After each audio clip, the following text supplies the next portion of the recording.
Greetings to you this day. This is Michelle Strickland. I'm coming to you today with a weekly social skills lesson. I'll be dealing with apologizing and forgiveness. Imagine a world where apologies flowed freely and forgiveness was granted generously. A world where misunderstandings were resolved with grace and relationships thrived on empathy and understanding. Today, we'll delve into the delicate dance of apologizing and forgiveness, exploring why they are essential ingredients for healthy social interactions. Apologizing isn't just about admitting fault, it's about acknowledging the impact of our words and actions on others. It shows respect for the feelings of those who hurt. It shows respect for the feelings of those we've hurt and demonstrates our commitment to, repairing the damage. When we apologize sincerely, we pave the way for healing and reconciliation. Let's consider a common scenario. You accidentally spilled coffee on a colleague's laptop. Instead of making excuses or downplaying the incident, a sincere apology might sound like this: I'm truly sorry for the spill. I understand how inconvenient and frustrating this must be for you. Can I help in any way to fix it or replace it? Notice how this apology takes responsibility, expresses empathy, and offers to make amends. Just giving you an idea. On the flip side, forgiveness frees us from the burden of resentment and allows us to move forward with lighter hearts. It doesn't mean forgetting or condoning the hurtful behavior, but rather choosing to release the negative emotions tied to it. Forgiveness is a gift we give ourselves as much as others. It's important to forgive. I forgave people a long time ago, and I mean people have tormented me relentlessly. But I forgive them.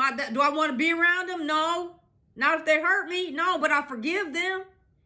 And I distance myself from a lot of people because I'm just tired of the madness. But that doesn't mean I don't forgive, and that doesn't mean I don't love. I'm more cautious now, and I'm, with who I act with, and how giving I can be or should be with each person individually on an individual basis. I have to be more cautious. Imagine you're on the receiving end of an apology from a friend who forgot your birthday. Instead of holding on to resentment, you choose to forgive them. You might say, I appreciate your apology and I forgive you. It's that simple. Let's use this as an opportunity to strengthen our friendship. By extending forgiveness, you open the door to rebuilding trust and deepening your connections. I'll tell people in a minute.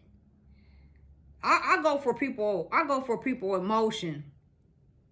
If they are a little sharp with me or they hurt my feelings, I may not know them, but I'll say, you know what? You hurt my feelings when you said whatever it is. I'll do that. And people seem so shocked and surprised. And then I'll say, yeah, you did. I'll make sure they know, I did say that to you. And they can react however they want to react after that. But I'll let people know where I'm at. Either I'm going to tell you or I won't. I'll keep it to myself. And that's with anything that I say. I'll either say it or I'll keep it to myself. I play with people a lot, but I try not to hurt people. I try not to, on purpose.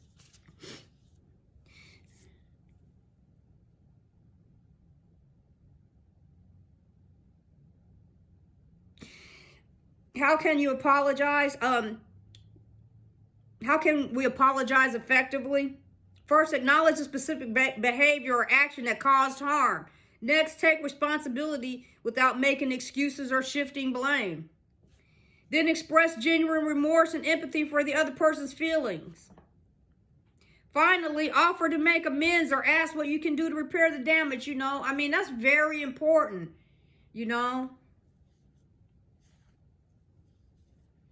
That way you're not holding on to this resentment, because resentment festers in the other things,